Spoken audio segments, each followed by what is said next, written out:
Hello and welcome everybody to the latest UK OSINT community webinar. I am absolutely delighted today to welcome Ben Heubl, an investigative journalist based in Germany. Ben's going to be talking to us today about misinformation and disinformation on social media and some of the impacts it can have in things such as elections. Ben, welcome here today. It's amazing to have you. Please introduce yourself and tell us about what brings you here and why we're talking about mis and disinformation. Thank you. I am very delighted to talk about my daily craft. It's so good to be part of this tight community.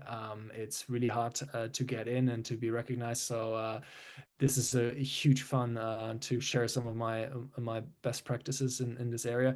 But I have to say, like, the area of disinformation, misinformation, and the 2024 election specifically offered some great opportunities to really get working. And again, every time there's such an intense phase like the last couple of months, you just come out of it and you're exhausted, but also you feel you learned a lot. So I want to share some of these lessons with you, and what I've seen other people doing really well. So yeah. Amazing. So I'm going to ask, before we sort of get into the core of today's talk, like, how did you end up going in, I guess, down this rabbit hole and into the field of researching misinformation, disinformation? Hey, good question. So I stumble upon it once in a while. It's not something that is constantly on my mind. There's a crew from BBC Verify. They do fact checking. They do this every day. When we come across big cases of disinformation, then it's sort of more systemic. And Russia and China and another nation state actors, they really like put us on the spot for the last 2 years. So then on the other hand, we're Süddeutsche Zeitung, so I work here at the investigative unit.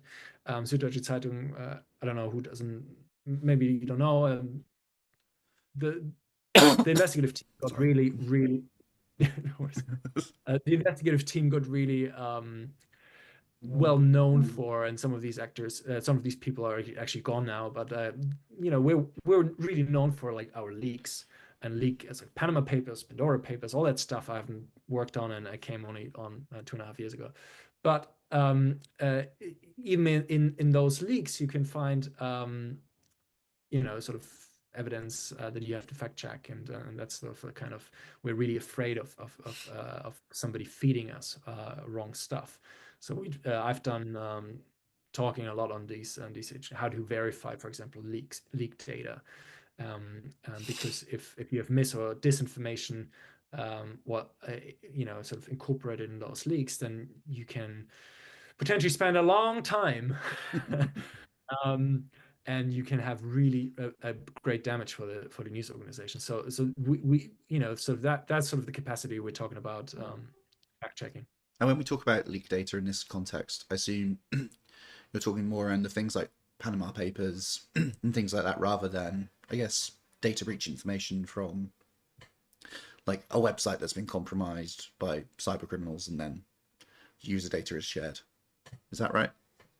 Yeah, so there, if you talk about leaked data, you gotta really talk about two separate areas. One is leak data that comes from somebody hacking somebody else, putting it on the internet, trying to sell it. Ransomware data usually comes like in a set of like a lot of rows with a lot of like different variables.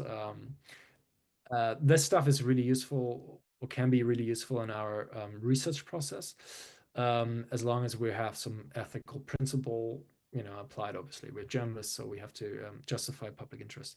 The second bit is sort of what we've seen in the last couple of years, and increasingly less so. Big leaks of big, for example, companies that set up other companies, like the Panama Papers were leaked by a company that set up companies in Panama or in other tax havens. And if you have information there on company structures, then you can sort of understand who are beneficial owners of a company, and that's sort of valuable to sort of follow the money of where wealth goes. So here we have really an edge developed, and so those are the two key areas. Increasingly, we use the former one, where we actually try to find sources through leaked data. So somebody left, I don't know, a phone number in sort of like a big Facebook leak, that source cannot be otherwise approached because it's like I don't know, a 50-year-old living in Russia next to her internment camp, and we want to talk to them, then this might be a way of like approaching people and selling ourselves as journalists, to then get the juicy information. That's increasingly so. When you talk about how we work as investigative journalists, that's one thing. We find sources with OSINT, obviously verify events. So if there's a shooting or I don't know, a tanker is crashing or we've done recently a big investigation on a cable cutting, and before that it was like a sort of Baltic connector, like so pipeline was, then we like verify the event and use OSINT for that. Then we have, obviously we're working with a lot of human as well. So rarely we as Süddeutsche Zeitung, so there are other websites, there's Bellingcat, there's that sort of prescribe how and what and who is involved in all these, like we're more like sort of we writing our pieces. In the backend, there's OSINT, and we go out to sources, and we like, but you will not feel that our pieces are greatly stricken by, a huge lot of OSINT, even though there is a lot of OSINT in there, if that makes sense. That makes a lot of sense. And do you work with organisations such as Bellingcat together? Is that something that happens, or is it always more around like I guess if I think about like watching movies where it's about like journalists doing big investigations, is it more about the scoop, or is that something where you would share like, oh, this is like this data leak was actually very, very useful, and you probably find things in there that will further something else that you've been investigating? So the question, I hope I understood the first part. So if we do collaborate with like Bellingcat and other organizations, Yeah, actually, you would be surprised. We always say Bellingcat in these in this community, but there's a heck lot of other companies and media, ranging from like Exile Media, having troops, in connection to troops in Kursk, where we can then verify whether North Koreans were actually on site. There's a lot of other media organizations that work on these cross-border investigations, and yes, we really love to work on those, because with Bellingcat we haven't worked that much because I don't know, maybe focus, but we know each other, and it's we have great respect for them. Yeah. that's really interesting. I think like there's always this thing where I guess as a community we like to come together and we share tradecraft or we share tips and ways of doing things. And I think that's one of the things for me that, as an OSINT investigator, it's always been one of the things I most enjoy is how people tend to be very open at sharing and helping lift each other's abilities up. So seeing like I guess from the other side that you also kind of work together and you collaborate and foster good ideas is really interesting. I tell you here a challenge. The challenge is that there are people that are really fast out there. There are people that work from their kitchen table, maybe doing a security job, but at night they're becoming, investigators for like crimes against humanity in Gaza, whatever. And then so it's always a challenge to like, if they put it already online, and we obviously speak then with them to really work a good deal out that everybody's happy. And obviously we have to then verify everything being found. Often we found something ourselves and then run it against other people. So it's really that tight-knit community where we have to trust other people that they're not sort of either running without stuff, or they have to trust us that we're not running Yeah. without them knowing. So that's just really interesting. And I think we actually found a mode there where, it's a lot of respect, there's a lot of thankfulness, but also, like, I'm obviously doing my pieces where I'm like fully employed at Süddeutsche Zeitung, but I also like try to, like, on social media speak about where we collaborated, where informally somebody pushed something over. That stuff has to be transparent, um, and I think people do trust that kind of behavior.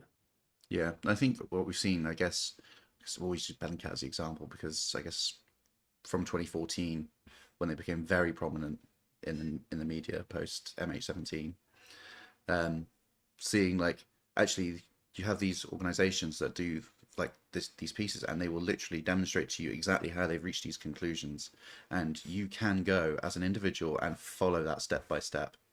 Of course, sometimes posts get deleted and accounts disappear, but you can follow that entire process and almost like the analysis that's reached a conclusion. And I think that's one of the things that, as organisations like BBC Verified as well, have sort of emerged.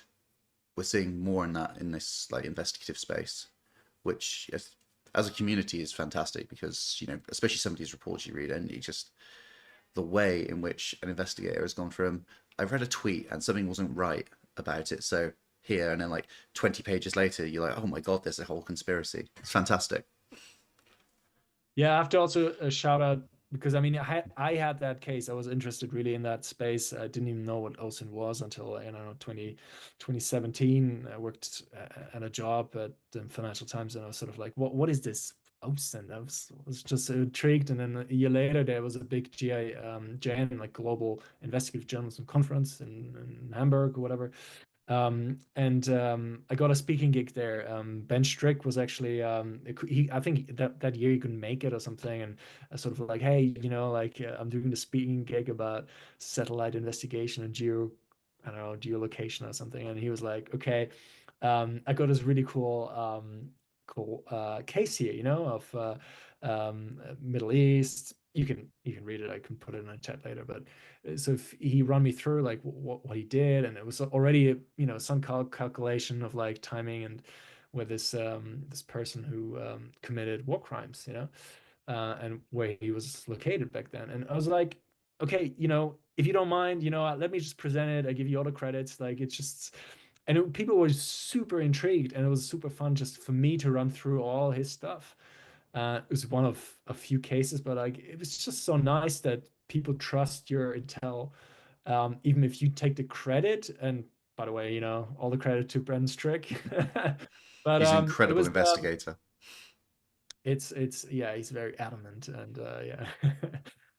uh, yeah, I'm really but keen to get so him he's on a there and webinar in care. future. Yeah, So yeah. if he is He watching, Ben, Oh you're no, in. he's watching.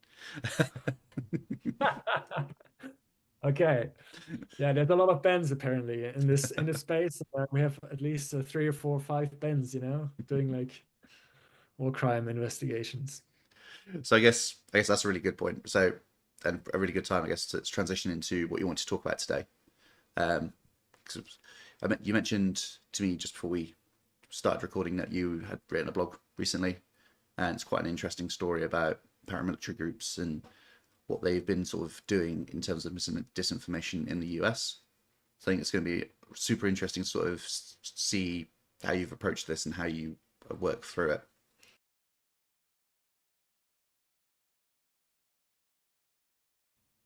All right. Yes. So I am very delighted to talk a little bit about my sort of 5 cents on the aftermath of the 2024 election. It was a wild time, and I was really curious how OSINT was used by journalists and by investigators and by lots of other sort of actors online, good as bad and bad. And so I came up with sort of a few sort of tidbits that really affected the discussion. There was a media outlet that said that there was never so much uh, uh, um, discontent, divide, deception, and spread of anger. And I really think it is actually true. It was something that we have not heard and seen before in that magnitude. And then, it was sort of like the underbelly of this debate was fed by, Homeland Security sort of warning that domestic extremist groups could plan on sabotaging election infrastructure, such as ballot drop boxes, and there was a lot of like just public information there that made a lot of people really worried. And one of the cases that I found quite interesting was a leak, a data leak, and it was called the paramilitary election interferences. And there was only a few media outlets that did stories on it, and we haven't. Süddeutsche Zeitung hasn't published anything on it, but I got quite intrigued because uh, according to the prescription that was on the label, it was the smoking gun delivered that election interferences took place, and lots of other shady stuff was going on. So I want to go just one by one into AP3 leaks. AP3 stands for American Patriots 3%. It's led and founded by a guy called Scott Sadden, and just as whoever doesn't know this guy, I mean, just as an intro anecdote, I think he did like what he, he was a model on a cover. Can't quite remember the title, but it was something of how to be how to treat a young man as a woman, so something like that. And it was sort of funny that this guy is becoming an extreme right-wing actor, and so fast forward in 2024, Trump got shot in the ear. He used that as an opportunity to radicalize and recruit more personnel for his right-wing militia. And those one guys are not to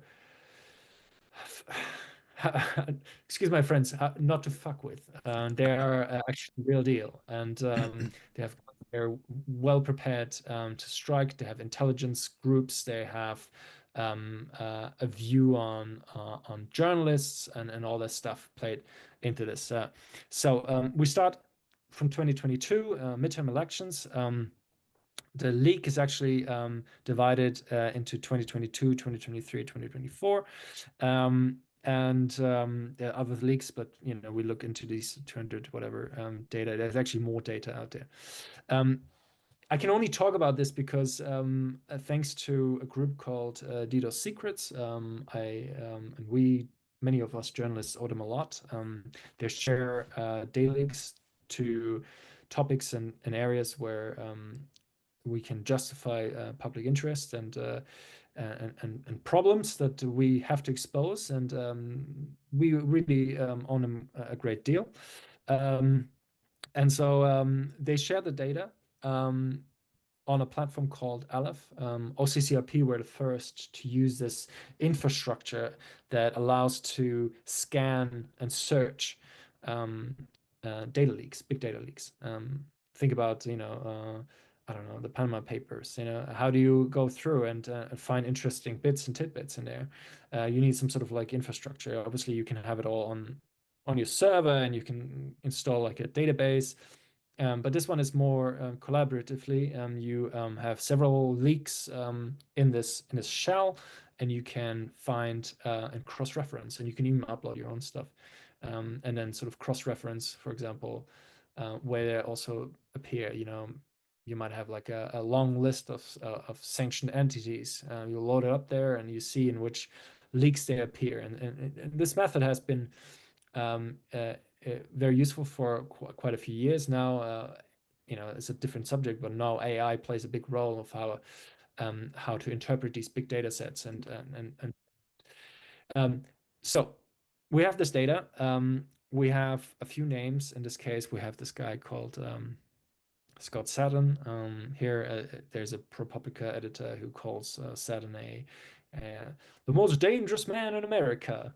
And my view, and we come to verdicts later, but it could well be that if Harris won the election, it could well be an important party, the AP3, and his strategic moves of intimidation and how he calls a strike the scene.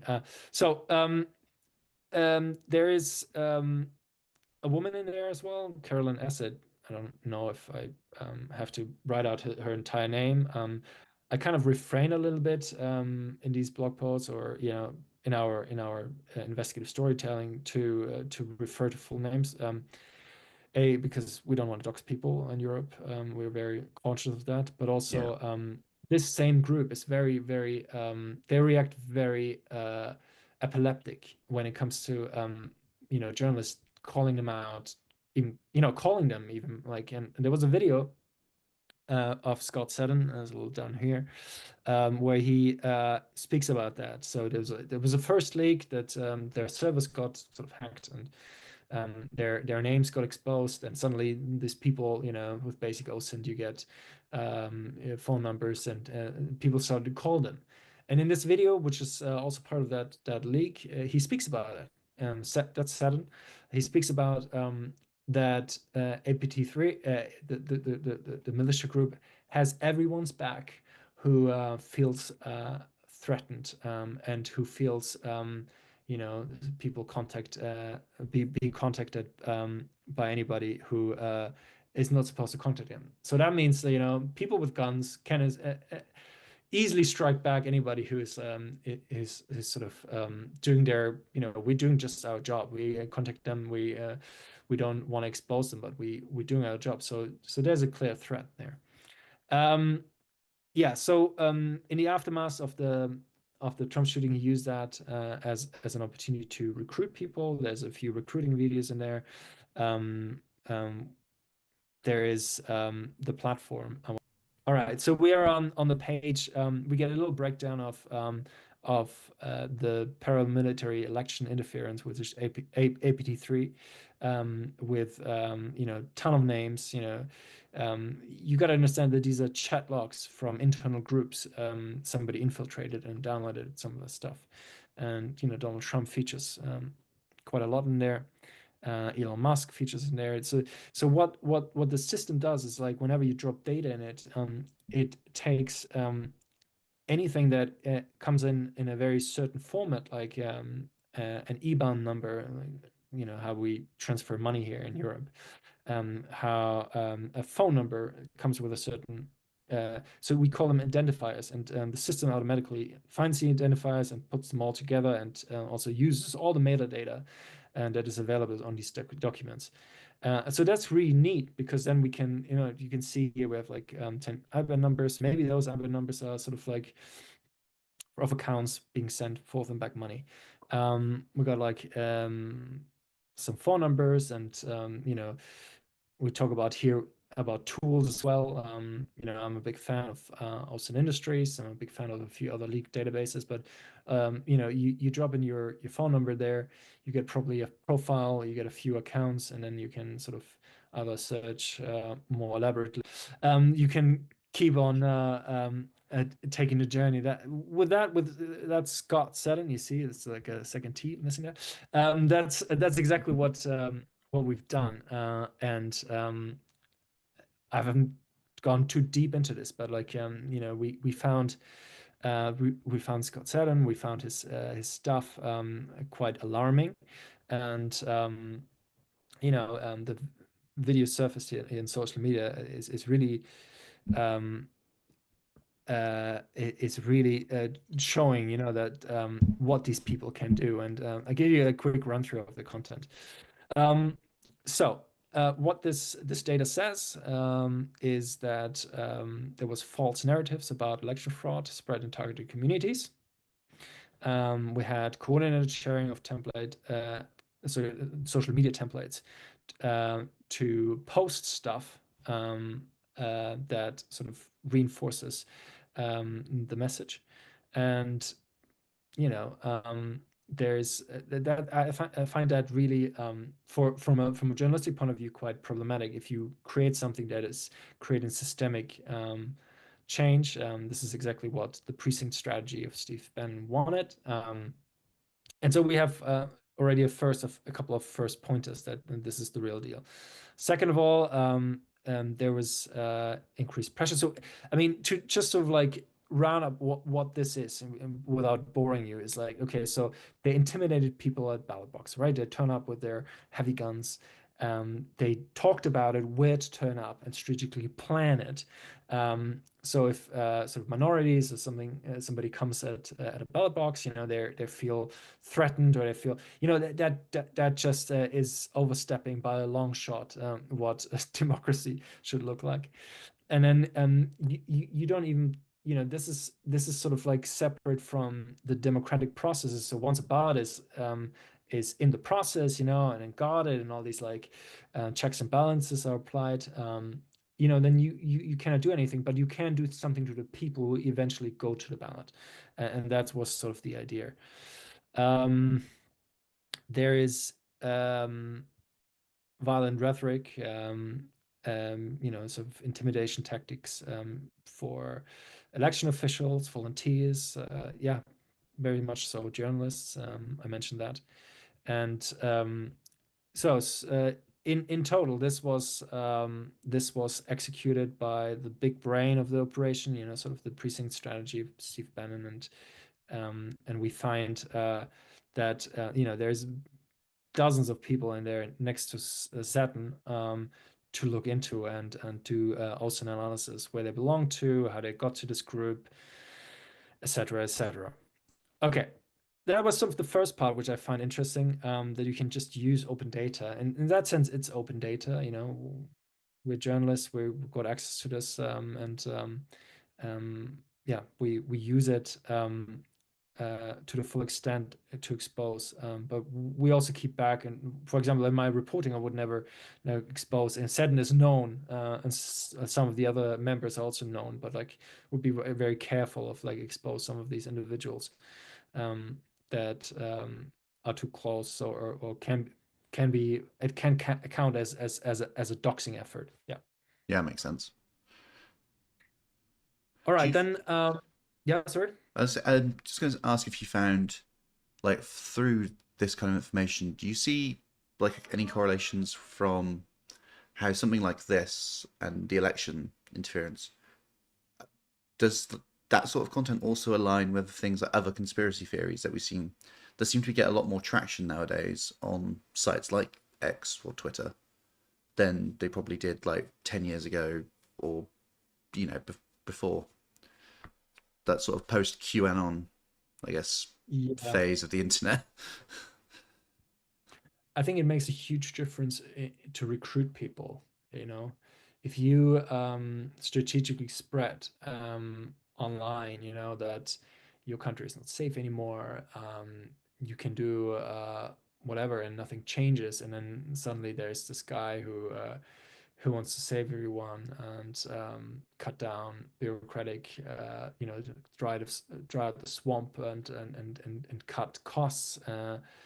Then you have a narrative that can radicalize a lot of people, and such a movement like the AP, the 3% guys, you don't you don't create that on the basis of entirely wacky ideas that then you cannot justify.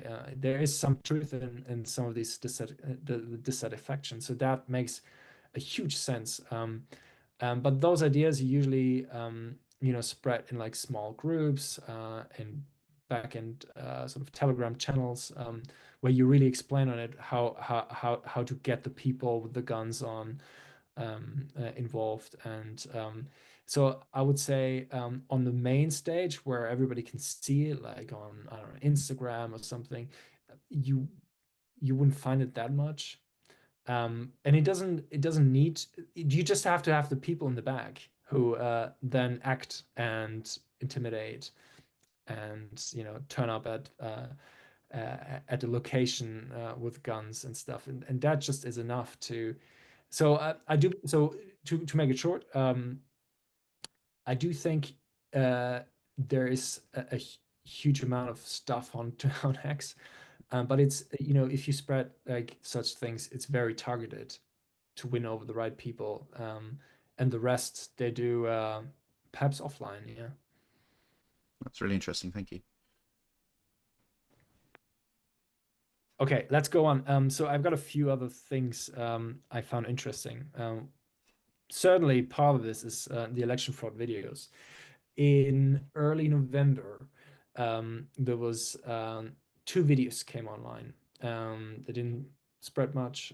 There was a guy from allegedly Haiti, who said the election is fraud. He can vote several times. The stuff was invented. It had also the videos also had like a stamp or a watermark of the FBI on it, and so similar tactics were replicated, and they came in some of the swing states. So one was, I think, in Arizona, where video surfaced on social media, and allegedly showing an anonymous whistleblower claiming large-scale water fraud in Arizona. Arizona, I believe, it's a swing state, right? Arizona, I think it's a major I think swing so. state. So you know, sort of very sensitive ground to spread something like that. Got good traction, but I believe it wasn't actually shared that many times. And eventually, the video suggested election officials were involved in a coordinated effort to steal votes. So it was later debunked, obviously. It was taken away, and this is also one of the things that I noticed was effectively done. You know, you can be even on Twax on X now, and such videos are really quickly gone because in such sensitive times, you know, when the government is involved and intelligence agencies, yeah, it doesn't take much time. And actually, it's really hard, really hard to find that video or those two videos now, because it was one of the first times I feel like it was effectively struck. So if you don't save it on your computer a couple of minutes afterwards, you wouldn't have access to it anymore. So that was a good thing. Obviously, the video itself was not such a good thing because suddenly everybody was aware that you know, something fishy goes on. Um, and it was also clear from some of the experts that looked at those videos that there was a connection to Russia. And now we come, so you see here the BBC reporting on some of the videos was on the video. One of the video was about Doug Emhoff, and the other video was about a person from Haiti who claimed that he did multiple voting to change the election. Okay, so quick. What also was interesting that you know, we're talking about impact of these disinformation campaigns. You know, background. It was paid obviously by somebody to create that video. It was also picked up by a Republican politician. I believe it was Amy Kramer, who then you know, sort of used it as sort of in his campaign and to spread doubt about the U.S. democratic process. I mean, because I think it was pretty quickly contained, it didn't do that much damage. But what was interesting is that, you know, it was really just shared. So OSINTers came out and said, you know, this is fake. We agree with the government. The government says it's fake, and those tweets got like ridiculous amount of attention because it was sort of, you know, now confirmation Russia is involved in this, even though it didn't get much, you know, to the point where people believe that stuff, but it was just sort of like just the debunking got so much attention. So another point on that, what I noticed, and there's actually a study on, so you can see here one of the videos, and then there's another video with the FBI watermark in there. What I found really interesting is that um, there was studies that I think IPC or no, sorry, and there was a, of course I've like, so this is interesting. So they performed a study on uh, what people when we come to AI generated content, because that's something people got really preoccupied.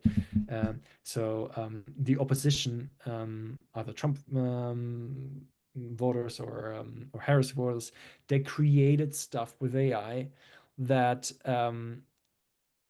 allegedly was created, just was fake, but wasn't really fake. So a lot of people went out there with like their non-OSINTers, but like used OSINT tools to prove something that wasn't really there. And that just didn't happen just once, but it happened quite a lot. And so this is something that when you look at it from the other side, so something is fake and influencing democratic processes. Uh, Something the invert might be a lot more problematic. Does that make sense? So the invert Yeah, of something is actually true and is being challenged by somebody who may use some OSINT tools or may use some fraud interpretation to prove the other side wrong. Um, and that I think is really dangerous. Um, just to come back to those videos, there were actually the connection between those videos, those two videos, and the Russian actors or Russian troll farms or whatever was in the back was a different investigation from a firm called Check First. Check First is sort of a intelligence outlet analysis firm. There was also another firm involved logically, and they done a lot of like analysis of I don't know, a couple of hundred videos, and found similar aspects reappearing in those videos. So they then also used metadata. They used a few other. They used analysis of the video itself. Found like sort of splicing, and if you don't know what that is, it's sort of like cut edit of some of the videos, and some of this stuff fitted so well the picture that this was from this one this one actor. Then I mean, what I also find interesting is that these videos, the older videos before election campaign, sort of try to become news organizations, fake posts by for example the New York Times, but we had a few German outlets in there as well. So Süddeutsche .de, which is where I work, is also become victim of this fakeness of apparently Russian actors, and so this has become. So the strategy go from, okay, so create something, spread it in a public realm, but also make it look like it's reasonable or authentic media posts by news organizations is something that we haven't probably seen in that broadness yet. Yeah, here I listed a few things you can do if you actually do want to analyze some of these videos. Let's say you are not sure, you can use a metadata analysis. You can do some domain registration analysis. You can do DNS and IP address tracking. Shodan is a really good tool for that. As a journalist, if you're listening in, you can also they're really nice guys there, and they might offer you some support there. Maltego is a good way of obviously to visualize stuff like that. And virus total is good to correlate the infrastructure analysis. So for example, suspicious files or URLs and stuff. So to make it short, I do believe that, so logically, who collected some of the big data analysis of those fake videos prior to the election, and Check First, who sort of found like the direct connector. Those are really useful. The BBC Verified did this big piece on how that links, and so it all came very timely, just literally days before the election. And if the result had been turned out differently, we would probably have seen a lot more violence there. Um, yeah, I'm also looked into, like, what sort of the US government did to contain disinformation. I mean, I'm not mainly dealing with disinformation, but I thought it's an interesting subject to say, okay, what does the government actually do? And they were challenged on multiple news channels on that, and they said, well, we created, for example, this database called Election Security and Rumor versus Reality, and in that, on that, well, it's not a database, it's a news website, it's a website that contains sort of like, sort of tells rumors from fakes, and I don't know how effective that is. They said I tried to understand, like, sort of how the traction of the website, but I couldn't really find that it was like hugely successful in but people checked it out. If you look for, like a rumor, I don't know, election fraud in Arizona, maybe you land on this page and then you read. But if you're already convinced of something,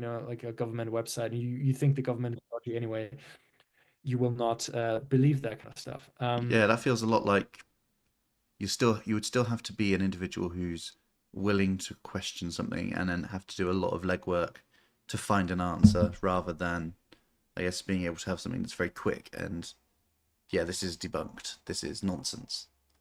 Yeah, absolutely, Aaron. It's 100%.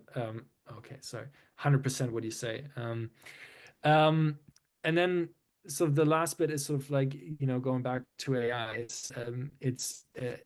I do think that there are videos that were created, and there is legitimate uh, discussion of questioning AI, but AI generated videos for interfering with election processes and debate. But as I say, it's more often toxic that you question something, and then you have somebody convincing you, because in the background we've seen this a little bit in the past. Remember that video of Putin sitting in front of Aeroflot employees? I think there was a microphone that sort of suddenly disappeared, because I mean it was the angle and it was the quality, because the video was uploaded to, I think, on X or another video on another sharing platform, and so the quality of the video got reduced, and so you lost few bits and, like, pixels in there, and suddenly it looked really weird, and people were like, this is fake, he never went there, and so really, really dangerous stuff to question authentic stuff that is actually as unauthentic that is actually authentic. Yeah, cool. So yeah, a few tools there. I would totally recommend for 2024, 2025. There is Forensically, sort of like a platform to understand whether there's noise or what the metadata is of a digital image. There's Video Cleaner. It's also free, open source, often used by law enforcement and to detect tampering and enhance video quality. So it's exactly what we talked about. If you have a video that got quality reduced by some sort of processes by sharing, then this is great to use. Then there's which I haven't used that much, Giro, open source digital image forensic analysis tool that automates some of this stuff. Sherlock is a really great tool. I used it a few times for investigations, and yeah, you use open source image forensic tool sets as prescribed, and there's a maintained GitHub page for that. Photorack is also really great. It's good for recovering lost files. And there's Invid We Verify. I think it's a plugin actually, and yeah, you can do sort of like keyframe extraction. It's good if you have, like, if you work online, but honestly, like, if you have a video, just download it, archive it, and save it somewhere safe. So again, I want to sort of round up. There's a lot of stuff here, but what I really found interesting for the 2024 election, there was a lot more focus on by people who, average people who don't really know much about OSINT. They either used it wrongly or correctly, and And our space becomes bigger and bigger. More and more people want to learn about the correct use, and becomes also clear that if you do use an OSINT tool, it's just not, you know, the professionalism is not only, knowing the OSINT tool, like chugging in something and searching or using it, but also how do I get certainty of my results? And for that, I think we can either work together. We've seen it a little bit with my with I talked before that video here. I talked to a good friend, Forrest Rogers, who is a also an investigative journalist for NZZ, and he sort of led the sedition hunters around Capitol Hill when it happened. So he was the only one who sort of like um, appeared with name, because he was abroad, but he could do with his and her his sort of colleagues around that time. He could do magical things, and I think this is the real magic. We have to work in a team. It's a team job. And yeah, in the end of the day, we journalists have to make sure that if we have sources and you have people who sort of help us out and verify things, that they're also like adequately credited. Yeah, I want to work with you. I want to get in touch with you. I want to learn from the community. And so if you want to, I give you everything I have. And that's about it for my verdict. Have I forgot anything? Yeah, on a positive note, many of these videos were swiftly removed. I think the government and the social media companies um, around the election time were actually really effective to remove stuff. And I want to keep seeing this for safety online, but also, be aware if companies, social media companies like Twitter, or not so much, but Instagram, or some Meta and co become more effective in deleting videos, then you have to become more effective in archiving them. And with that, I want to sort of end. That was incredible. Thank you so much. I think this is always difficult, right? Because you're sort of working through here. Like I've written a blog post, so I think anyone that wants to really understand what you shared, how do we find you online?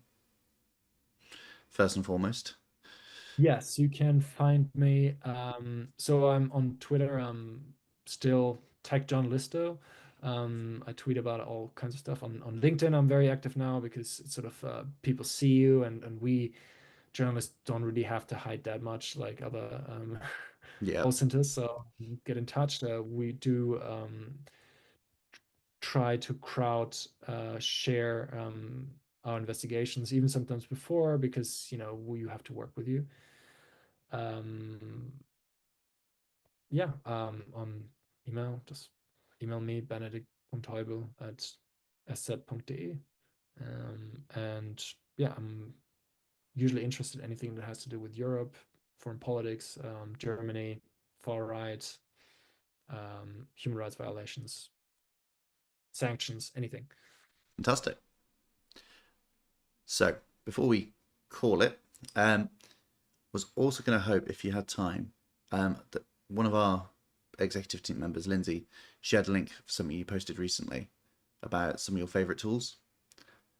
And I think it's always really helpful for the community to sort of see what do other practitioners use, and what is like their driver for doing that. Yeah, interesting. Very cool. I think I mentioned it actually. It's part of the blog post I just presented. So this is about like exposing AI in videos. So we I think we actually talked about this. It's video cleaner, it's Jira, it's Sherlock, it's Photorec. Okay, But I do share about a ton of stuff every now and then, and it's just coming sort of like from tool lists to like old start me pages or something, for tools that really work, and I sort of bundle them into sort of different themes. And I remember, I think I've done now something on how to follow sanction breaking. We've done something on on, follow the money, one on critical infrastructure that really hit well. So if anything sort of open data maps, we've done just a big investigation, if I can sort of drop that on Russian research vessels that acted in the North and North Sea. And for that, you needed open data that was sort of not critical, but critical infrastructure, right? You Yeah, needed sort of for that, it's just, you just need that data once in your lifetime. But for that, we've seen that with the Yipeng 3 now with that case. If you need it, you do need it really well. And so what we do, we obviously use OSINT in sort of like in the form of like email addresses and stuff, but we also use like geographic data software like QGIS and others to like read that data out. And yeah, so it's a constant learning process, and I'm really excited to get to know you guys and what you use. Yeah. amazing. And I guess coming as we approach 2025, it's still looking at the similar topics, um, or is there anything else on the horizon that you think is going to be a particularly juicy topic for OSINT investigations? Yeah, I can't reveal what we keep on doing, but I think it's Russian influence, it's Chinese influence, it's espionage, it's yeah, intelligence gathering in Europe. I think we're gonna be, especially you in the UK, you know, like a multitude of subjects of foreign actors active in your country. We have seen that similarly in Germany. There's the topic of, sort of, and now we're not talking about satellites in, gathering information for the OSINT community, but also like, as a way of threat to yeah, to our daily lives. So these are so public security will keep playing a major role, especially with these two wars ranging on, and I don't see any end to that. Yeah, Does feel like these are just going to roll on, and hopefully at some point we can get a resolution. yeah, Well, Ben, thanks so much for your time. It's fascinating to sort of hear you work through that process and what these videos, like how they come about and how they shared and how you investigate them. Like it's really, really interesting work. I can't wait to sort of see where you go, like with the content you've just mentioned as well. I think it's going to be a super interesting year. Obviously, the UK OSINT community is always open. Um, Anything we can do to help, please reach out. Our Discord group is pretty active, and anytime there's questions or like, has anyone got a tool that does this, or does anybody know quite how I could manipulate this data to be more useful? I think as a community we've been quite lucky so far in that there are a lot of people willing to help. And I guess I will segue that into saying, if you're watching this and you haven't already joined the community, you can do so over at osint.uk/join. It's completely free to sign up. We don't spam you.